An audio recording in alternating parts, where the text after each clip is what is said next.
Xin chào cả nhà. Hôm nay shop của tôi xin giới thiệu với các bạn là bộ sửa chữa 37 chi tiết sửa chữa những đồ dùng như là ô tô này, thiết bị công nghiệp, xuất xứ từ Đài Loan này. Bộ này gồm có 19 cái bộ khẩu này, hai cái bộ đấu nối từ 16 đến 21 này, một cái bộ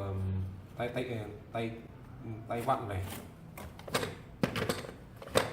một cái bộ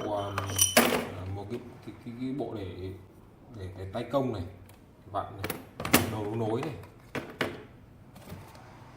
Bộ sản phẩm này bạn làm bằng thép không rỉ cho nên bạn yên tâm, chất lượng của nó là ví dụ mình để ở ngoài trời nó không bị rỉ được. Đấy. Trọng lượng của cái bộ này là được 7,5 cân này, 7,5 cân. Sửa chữa rất tiện dụng này.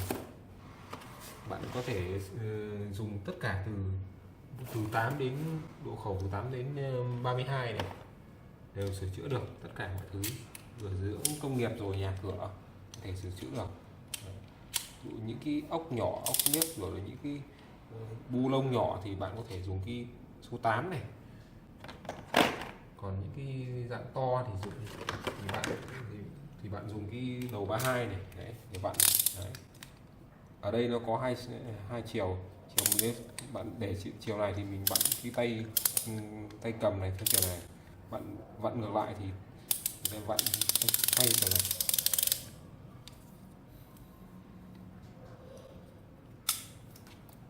Rất tiện lợi.